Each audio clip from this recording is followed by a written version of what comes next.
Vamos ao resumo da lição da semana. Quem me ajuda com o título da lição e verso? O corpo unificado de Cristo.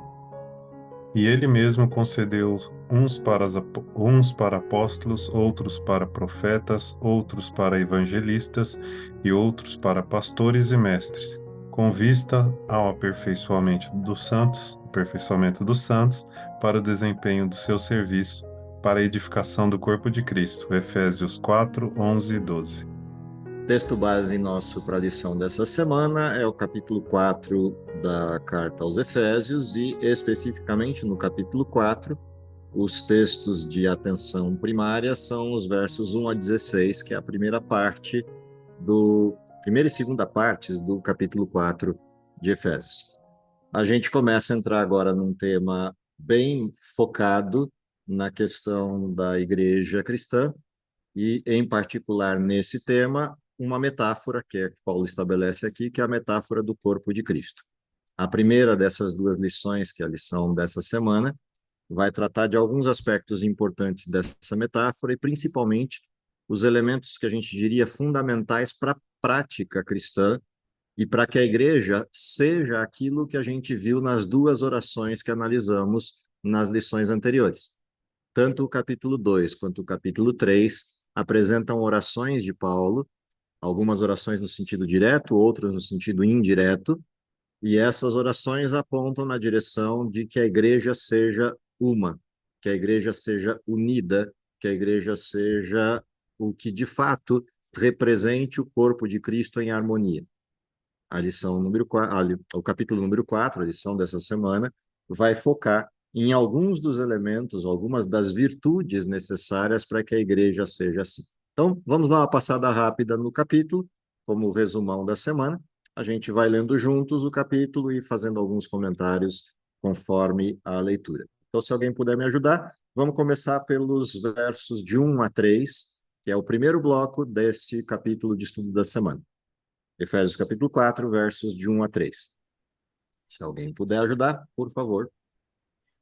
Rogo-vos, pois, eu, o prisioneiro do Senhor, que andeis de modo digno da vocação a que fostes chamados, com toda humildade e mansidão, com longanimidade, suportando-vos uns aos outros em amor, esforçando-vos diligentemente por preservar a unidade do Espírito no vínculo da paz. Ok. Esse primeiro bloco, esses primeiros 3 versos, trazem o que a gente poderia chamar de os fundamentos para o estabelecimento dessa unidade na igreja prevista pela oração de Paulo, pelos anseios de Paulo e, obviamente, aquilo que de fato é o anseio de Deus para com os cristãos, para com a sua igreja. Esses 5 elementos são interessantes porque eles estão encadeados nesses 3 versos, começando aí, se a gente reparar no primeiro bloco, no primeiro verso, com um termo chamado humildade, ou seja, a primeira característica, o primeiro elemento importante que possa produzir essa unidade na fé, essa unidade da igreja, é a humildade do cristão. E lembrando, a humildade ela tem vários matizes diferentes, ou ela pode ser oriunda de lugares diferentes. Então, eu posso olhar a humildade a partir de uma referência que é o conhecimento que eu tenho de mim mesmo, aquilo que eu conheço a respeito de quem eu sou, e isso deveria despertar humildade.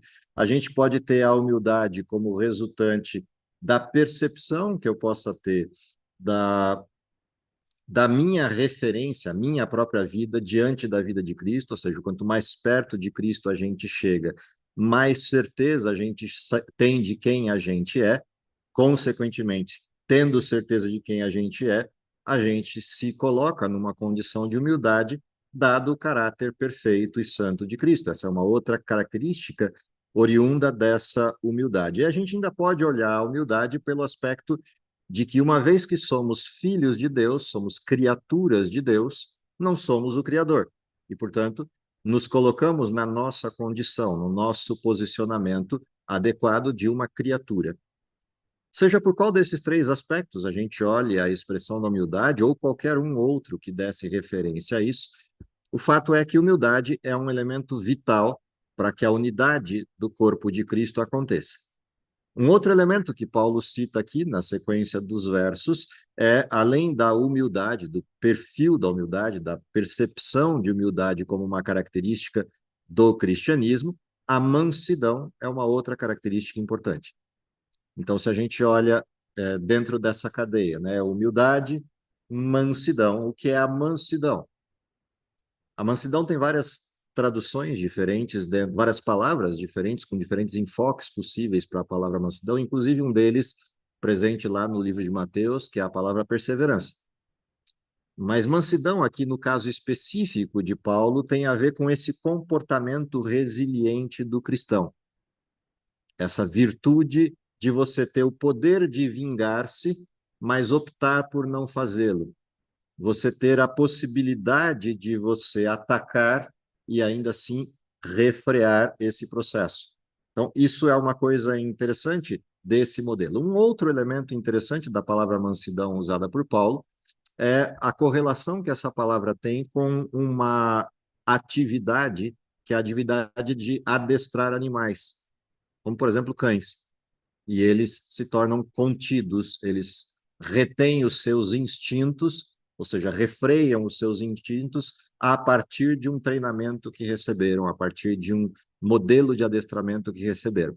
Isso tem uma relação interessante com o papel de Cristo moldando o caráter do cristão. O Espírito Santo conduzindo o caráter do cristão e aparando as arestas, ou seja, produzindo esses, entre aspas, freios da atitude descontrolada dos instintos produzidos pelo pecado. Então, essa é uma segunda característica importante presente no modelo da igreja cristã. Há uma terceira característica na sequência da leitura do texto, se a gente olha para onde Paulo conduz o texto, que é a palavra paciência, ou em algumas traduções, longanimidade. O que é essa condição de longanimidade, essa paciência que retarda o processo? Ela também está ligada com a palavra mansidão, tem alguma relação direta com a palavra mansidão, no sentido do comportamento. E o interessante desta palavra paciência, da forma como Paulo escreve ou usa essa palavra paciência, é a abordagem do controle do Espírito Santo. Ou seja, quando ele entende a paciência a partir de uma referência de controle do espírito e de guia do espírito, essa paciência reproduz-se no caráter do cristão com uma característica diferenciada de comportamento. E essa característica faz com que o cristianismo produziu em nós seja visto por outros, dada essa atitude do esperar, essa atitude do ser longânimo, de ter uma latência bastante alongada para reações ou para respostas ou para forma de agir. E essa palavra em específico traz aqui um detalhe, um significado mais próximo, por exemplo, da versão de Mateus, de paciência ou longanimidade. E isso é interessante como uma característica presente no modelo da igreja cristã. Outra palavra, outra característica que aparece aqui é a palavra amor, como uma demonstração. E essa é uma recorrência no livro de Efésios. Ou seja, Paulo traz como característica básica desse processo da unidade, ou como elemento que produz a unidade, o amor cristão. E esse amor manifesto, essa forma de amor manifesto no cristianismo, ela, de alguma maneira, produzirá o amálgama, ou aquilo que junta todas as estruturas, todas as características que anteriormente foram apresentadas. É como se fosse a liga de todas essas outras características. Ou seja, o amor motiva a paciência, o amor motiva a mansidão, o amor motiva a humildade. E esse amor manifesto nas duas maiores formas dele na apresentação grega. O amor filéu, que é o elemento fraternal entre os cristãos, e o amor na característica ágape, que tem a ver com a caridade, a doação ou o amor que não espera nada em troca. Essas duas manifestações de amor, filéu e o amor ágape, presentes nessa abordagem de amor que Paulo levanta no texto, são elementos fundamentais para a ligação de todas as outras características do cristão. Tanto que é esse mesmo amor que Paulo discorre lá em Romanos, falei disso na lição anterior, É esse mesmo amor que Paulo discorre em Romanos, fundamenta no nosso coração a esperança e todas as demais virtudes. O amor implantado pelo Espírito no coração daquele que crê. Caprichosamente, Jesus, quando termina o seu ministério conversando com os discípulos, coloca também esta questão como central. Nisto conhecerão que sois meus discípulos, quando vos amardes uns aos outros. O amor é o que produz essa liga potencial no coração do cristão, ligando todos os elementos constituintes desse mesmo cristão. O quinto aspecto que aparece nesses 3 versos e que a gente deve também focar no nosso estudo da semana é o vínculo da paz, ou a paz. Esse termo é usado várias vezes na referência do Evangelho. Paz essa que é dita no Evangelho como excedendo todo o entendimento ou qualquer capacidade de entendimento. Os elementos anteriores, ou seja, a humildade, a mansidão, a paciência e o amor, deverão resultar em um comportamento que é um comportamento de vínculo da paz, que é o que encerra o verso 3, quando a gente tem lá a unidade do Espírito no vínculo da paz. Portanto, essas 5 características, ou esses 5 elementos fundamentais do comportamento da igreja cristã, deveriam ser o nosso objeto principal de estudo, aprofundamento e reflexão durante essa semana, na abertura desse texto do capítulo 4. O texto continua, e os versos 4 a 6 formam o segundo bloco de atenção para esse texto. Vamos para eles, e a gente comenta mais um pouquinho na sequência. Se alguém puder ler, versos 4 a 6, por favor. Há somente um corpo e um espírito, como também fostes chamados numa só esperança da vossa vocação. Há um só Senhor, uma só fé, um só batismo, um só Deus e Pai de todos, a qual é sobre todos, age por meio de todos e está em todos. Nessa segunda parte, nesse segundo bloco, é como se Paulo pegasse as características que a gente viu anteriormente, que são molas propulsoras da unidade, ou seja, a humildade, a mansidão, a paciência, ou longanimidade e paciência, e o amor, vinculados à paz, produzem aquilo que é a expectativa para com a igreja, unidade. Quais são os critérios para que se espere unidade, ou as bases para que se espere uma unidade na igreja? Por que ter que ter unidade? E aí Paulo estabelece algumas razões para essa unidade. 7 delas listadas aí nessa sequência do texto. A primeira dessas razões que ele pontua ali, a unidade tem como base o fato de que é um só corpo. Não existem 2 corpos de Cristo. Existe um só corpo, do qual o cabeça é Cristo. E, portanto, a primeira razão para existir unidade, a primeira base pela qual a gente sustenta a defesa da unidade cristã é o fato de ser um só corpo, de ter apenas um Cristo, um só cabeça, de um único corpo. E esse corpo deve estar unido a este que é o cabeça, e, portanto, consequentemente, estarão unidos todos esses órgãos do corpo, todos os vetores diferentes que formam o corpo, unidos a partir desse módulo central, que é Cristo, o cérebro, a cabeça ou o cabeça da igreja. Mas Paulo estabelece outros paradigmas, outras bases pelas quais a unidade deve ser defendida. A segunda dessas bases, pontuada aí no texto, é há um só Espírito. E é interessante porque a palavra espírito aqui, ela dá margem para 2 conotações igualmente boas no texto. Uma delas pessoal, o Espírito Santo, o Espírito de Cristo. A outra delas, uma atitude ou um comportamento ou um elemento interno do humano. Portanto, o Espírito na configuração de alento ou na configuração de um modelo de pacificação ou um modelo de propósito.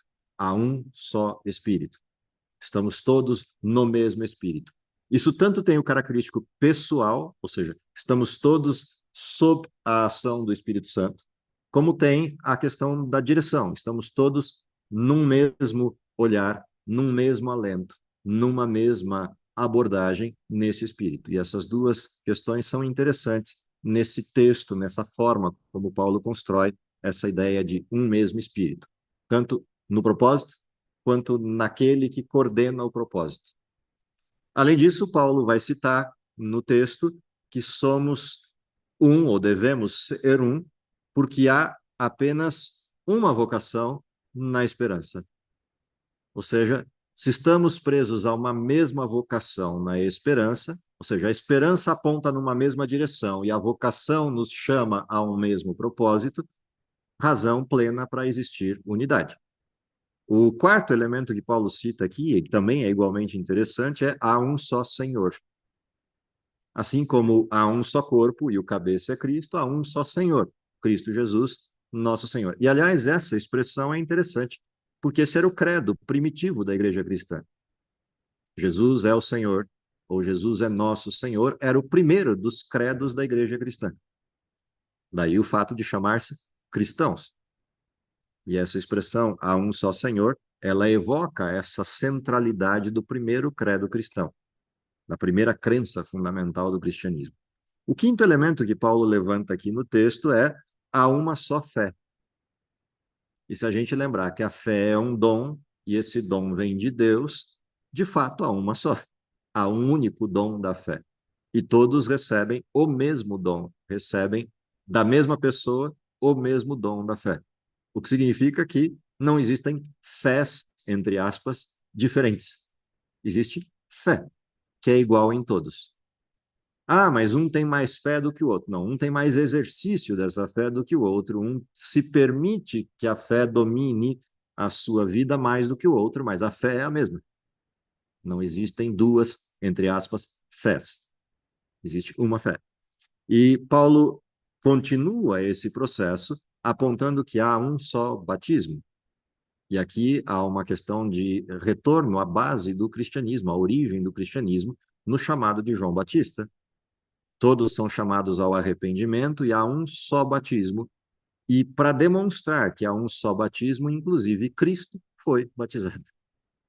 Mesmo não necessitando no sentido direto do batismo, ele é batizado sustentando a figura de um só batismo na família cristã. Isso também é interessante na evocação de Paulo de motivos para haver unidade. E ele conclui esse processo dizendo há um só Deus. O que, de fato, elimina qualquer dos anteriores como necessidade, ou seja, se existe um só Deus, a unidade com esse Deus implica unidade uns com os outros, e isso só já seria motivo suficiente para a unidade. Mas ele termina com essa expressão, há um só Deus, e ele conclui essa expressão com uma prática, uma aplicação dessa expressão. Há um só Deus, e esse Deus é Pai de todos. Ele já tinha dito isso, a gente viu isso no capítulo 3, quando lá no verso 15 do capítulo 3 é dito que esse, que é o Pai de Jesus Cristo, é aquele que nos concede o nome, ou seja, de quem toma o nome todo da família, tanto no céu como na terra. Ou seja, o fato de existir um só Deus e ele ser Pai de todos, significa que todos, como filhos dele, fazem parte de uma única família e não 2, 3, 4, 5, 10 famílias. É uma família. Unidade completa em Deus. Deus é o nosso Pai, assim como é Pai de Cristo, e nele estamos todos unidos como uma única família. E assim termina esse primeiro bloco do capítulo 4. O segundo bloco do capítulo 4 começa lá no verso 7, e a gente vai aí até o 10, que é uma estrutura nova de conteúdos focados agora na aplicação desses princípios iniciais, ou seja, os critérios pelos quais a gente deveria considerar ser um e as ferramentas que nos proporcionam ser um, essas duas atuando juntas, esses dois conjuntos atuando juntos, deverão produzir, na sequência, uma prática dentro da igreja, fruto da presença do Espírito Santo entre nós. E é isso que a gente vê aí dos versos 7 em diante. Vamos do 7 ao 10 primeiro, depois a gente lê o restante até o final do bloco. E a graça foi concedida a cada um de nós segundo a proporção do dom de Cristo. Por isso diz: quando ele subiu às alturas, levou cativo o cativeiro e concedeu dons aos homens. Ora, que quer dizer subiu, senão que também havia descido até as regiões inferiores da terra? Aquele que desceu é também o mesmo que subiu acima de todos os céus, para encher todas as coisas. Então, duas coisas interessantes nesse texto. A primeira parte do texto define quem é o doador, ou seja, todos os dons que temos têm uma referência. Qual é a referência? Cristo. Lembra que quando Cristo ascende aos céus, antes disso, ele reúne os discípulos e, na reunião com os discípulos, ele estabelece alguns elementos importantes. Dentre esses elementos importantes, um deles é: eu preciso ir, porque se eu não for, o Consolador não virá. E a expressão que Jesus usa ali é o outro Consolador. E é uma expressão de igualdade, aquele outro que é igual a mim. Quando ele fala do Consolador, ele diz: ele virá e vai falar de tudo aquilo que ele tem ouvido e daquilo que lhe tem sido dito. Ou seja, do mesmo jeito que Cristo vem com uma missão e o Espírito Santo, idem, vem com uma missão, a referência dessa missão é a mesma, a divindade. Portanto, há uma harmonia nessa expressão, na forma como a divindade age para com o ser humano, no processo, no plano da redenção. Essa mesma unidade da divindade, manifesta nas três pessoas da divindade, é a unidade que deveria estar reproduzida nos membros da igreja. Este Deus, com essa qualificação, é o que fornece os dons. E ele estabelece para cada um a medida ou o contexto dessa graça. Assim começa a primeira parte desse terceiro bloco que a gente está lendo. Outra coisa interessante, então, que aparece na sequência, uma segunda referência importante no texto, é o fato de que o mesmo Jesus que esteve na terra nos dias anteriores a Paulo é o Jesus que ascendeu aos céus e vela pelos seus filhos. O que traz algumas coisas muito importantes quando isso é lembrado à igreja cristã. Para quem conheceu Jesus, isso é um alento. O fato de que eles conheceram o Jesus pessoalmente e saber que esse Jesus ascendeu aos céus e do mesmo jeito que os cuidava e amava aqui, é o que faz lá, agora com todo o poder disponível. Quando eu falo para não conhecedores do Cristo, isso é uma prova teológica de que Deus esteve no mundo. E isso também é uma coisa interessante na apresentação que Paulo faz aqui. Porque, de certa maneira, isso é convergente ao que João tenta fazer no Evangelho, quando descreve a divindade de Jesus e a humanidade de Jesus num modelo de síntese do Evangelho, tentando mostrar o mesmo Jesus homem que vimos aqui é o Jesus Deus por toda a eternidade. Mas qual é a importância disso? A importância disso é saber que aquele que concede os dons, aquele que fundamenta a igreja e é o cabeça da igreja, conhece a igreja, viveu com ela, sabe o que é ser um humano, sentiu na pele as coisas que sentimos e sofreu na pele as coisas que sofremos. E, portanto, ele não tem só autoridade sob o ponto de vista de ser Deus, mas ele tem a autoridade pelo ponto de vista de ter sido homem, ter vivido as mesmas coisas e, portanto, ele tem uma autoridade integral para tudo o que faz, inclusive escolher e conceder os dons. E essa é uma questão fundamental para Paulo nesse momento do texto, nessa abordagem do texto, antes de descrever os efeitos disso, ou seja, quais são de fato esses dons e esse processo eleitoral de Deus para funções e trabalhos ou missões diferentes que ele concede aos seres humanos enquanto a redenção corre o seu plano. Os versos 11 até 13 vão descrever essa aplicação. Então, esse Cristo que veio à terra e subiu aos céus, e, portanto, tem toda a autoridade nos céus e na terra, e distribui seus dons, distribui de que forma, quais são esses dons e para quê? Versos 11 a 13, vamos dar uma olhadinha aí nesse texto. E ele mesmo concedeu uns para apóstolos, outros para profetas, outros para evangelistas e outros para pastores e mestres, com vistas ao aperfeiçoamento dos santos para o desempenho do seu serviço, para a edificação do corpo de Cristo, até que todos cheguemos à unidade da fé e do pleno conhecimento do Filho de Deus, à perfeita varonilidade, à medida da estatura da plenitude de Cristo. O que é interessante nesse texto, olhando especificamente esse texto aqui? Vamos parando aqui no 13 e depois a gente continua do 14 ao 16. Quando a gente olha aqui esse texto, tem uma referência importante aqui. A eleição dos dons, ou seja, a forma como Deus escolhe pessoas para funções diferentes, tem um propósito. A razão pela qual Deus faz isso tem um propósito. Qual é esse propósito? Produzir a unidade na igreja. Então, a eleição de uns para apóstolos, outros profetas, outros como evangelistas, outros na qualidade de pastores ou de mestres, todo esse processo de eleições de dons tem como objetivo a edificação do corpo de Cristo e a unidade até o pleno conhecimento do Filho de Deus. Portanto, cada um destes tem uma obrigação, apesar de diferentes os dons. E aí é só lembrar o que significam esses dons, pelo menos num olhar primário, rápido. Quando a gente olha os apóstolos são os que dirigem a igreja. São aqueles que coordenam toda a atividade do início do cristianismo. Mas eles não estão sozinhos. Além dos apóstolos, existem os profetas, os que vieram antes deles e os que viriam depois deles. E os profetas têm a função de pregar o evangelho, de falar a partir daquilo que receberam de Deus.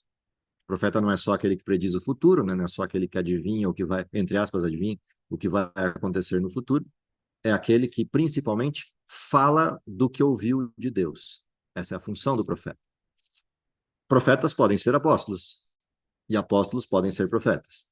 Ou seja, os dons não são exclusivos, mas aqui eles estão separados para que a gente compreenda que existem multiplicidade de dons na multiforme sabedoria de Deus, algo que a gente viu no texto anterior de Efésios 3. Outro elemento que aparece aqui, outro dom que aparece aqui enquanto sequência, é que além de ter elegido profetas e apóstolos, Deus entrega alguns para serem evangelistas. O que são os evangelistas? Literalmente são os caixeiros viajantes, ou os ambulantes, ou os vendedores de plantão. Evangelista é aquele que sai entregando o evangelho. É aquele que tem como função primária a pregação, a entrega do evangelho. Qual a diferença dele, dos profetas e dos apóstolos?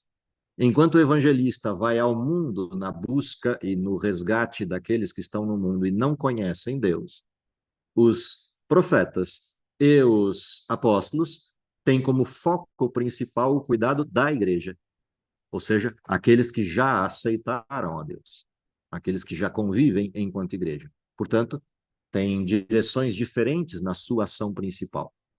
Outro grupo que Paulo exalta aqui é o grupo de pastores e mestres, e ele traz esses dois dentro do mesmo contexto. Enquanto pastores pastoreiam o rebanho, essa é a descrição do termo pastor, os maestros ou mestres são aqueles que regem o conhecimento da igreja, ou regem o conhecimento dos filhos de Deus, e, portanto, são os que ensinam. E esses dois grupos atuam na edificação da igreja. Juntando esses 5 pacotes, que não são finalistas, não são uma lista exaustiva de todos os dons, mas apenas pontos principais dos dons, a gente tem aquilo que é necessário para a edificação da igreja, para o crescimento da igreja, para o desenvolvimento da igreja. Ou seja, a ausência de um deles produzirá falhas, produzirá dificuldades no desenvolvimento da igreja. Ou seja, todos eles têm importância semelhante. E essa é uma outra coisa que é um princípio básico no livro de Efésios, que é a distribuição dos dons nisso, que é a autoridade sobre a igreja, a coordenação da igreja. Os dons são estabelecidos em pé de igualdade. E isso sempre foi uma dificuldade, e continuará sendo, até as portas do céu, uma dificuldade na igreja. Porque é natural que no contexto da igreja se estabeleçam diferenças em termos de abrangência de autoridade, pela administração natural da igreja, mas isso às vezes se confunde com diferenças na autoridade do dom. E isso não poderia acontecer. Então, uma coisa é a respeitabilidade, a hierarquia das autoridades funcionais dentro de uma organização eclesiástica. A outra é a distinção da autoridade do dom. Não há distinção da autoridade dos dons aqui dentro do Evangelho. Os dons são iguais, porque é o mesmo Espírito, o mesmo Deus, o mesmo Senhor, o mesmo batismo. Todas as referências são de unidade. Essa talvez seja a maior dificuldade, tanto de compreensão quanto de atitude presente na igreja, e não vamos ser nós ou quaisquer outros que vamos resolver isso, porque não é um problema resolvível ou solucionável no nível humano, ele é um problema solucionável no nível da fé. Independente de, o fato é que todos aqueles que fazem parte do corpo de Cristo deveriam enxergar o modelo desta mesma forma. Ou seja, a mão não é mais importante do que o nariz, que por sua vez não é mais importante que a boca, que por sua vez não é mais importante que o umbigo. O desenho dos dons está distribuído em estruturas funcionais que até podem ter hierarquicamente posicionamentos distintos enquanto execução de atividades, mas isso nunca poderia ser confundido com a autoridade dos dons, porque é o mesmo Espírito. Ou seja, a unidade seria o que resolveria esse tipo de condição. Então, esse é um dos pontos importantes desse pedaço do capítulo 4, dos versos 11 a 13, mostrando o propósito de todos esses dons, que é a produção da unidade, a edificação do corpo de Cristo, até que todos cheguem à plenitude, à maturidade, à varonilidade perfeita, que é a medida da estatura de Cristo. Esse é o alvo de todos, é para onde todos deveriam estar encaminhando o seu foco e, consequentemente, a partir disso, a humildade, a paciência, a longanimidade, a paz e o amor estariam manifestos na vida do cristão. O último bloquinho, os versos 14 até 16, fecha a última parte de preocupação de Paulo nesse item específico, que é o ministério dos santos ou os dons dados aos santos. Vamos a esse texto e a gente fecha com ele. Para que não mais sejamos como meninos, agitados de um lado para o outro e levados ao redor por todo o vento de doutrina, pela artimanha dos homens e pela astúcia com que lhe induzem ao erro. Mas, seguindo a verdade em amor, cresçamos em tudo naquele que é a cabeça, Cristo, de quem todo o corpo, bem ajustado e consolidado de toda a junta, segundo a justa cooperação de cada parte, efetua o seu próprio aumento para a edificação de si mesmo. Qual é a questão aqui nesse texto? Qual é a grande preocupação aqui nesse texto? Paulo falou da edificação da igreja, Paulo apontou na direção da aplicação dos dons e a expectativa de que todos chegassem à maturidade da fé, à maturidade do cristianismo, à plenitude da varonilidade perfeita, na igualdade da estatura de Cristo. Qual é o perigo? O perigo é essa descrição que ele faz aqui, ou seja, o objetivo de migrar para essa maturidade é afastar-se da infantilidade, e a infantilidade aqui está manifesta com um risco: o vento de doutrina, a volatilidade, a influenciabilidade daqueles que são jovens na fé. Ou seja, a facilidade com que podem ser manipulados ou convencidos a coisas que não são necessariamente verdadeiras por várias formas diferentes, sejam elas emocionais ou racionais, sejam elas lógicas ou nem tanto. O vento de doutrina é um grande problema, um grande risco para a unidade na fé. E aí ele continua essa abordagem dizendo que o crescimento deveria fazer com que isso fosse evitado, e o fato de evitar isso implicaria, a partir do verso 15, de que eles, seguindo a verdade em amor, cresceriam em tudo naquele que é o cabeça, Cristo. Então, o objetivo de tudo isso, ou seja, a razão para Deus se preocupar em dividir dons, dividir tarefas, dividir funções, chamar pessoas para atuarem na igreja, a razão pela qual Deus concede a graça e concede os dons é edificação e prevenção.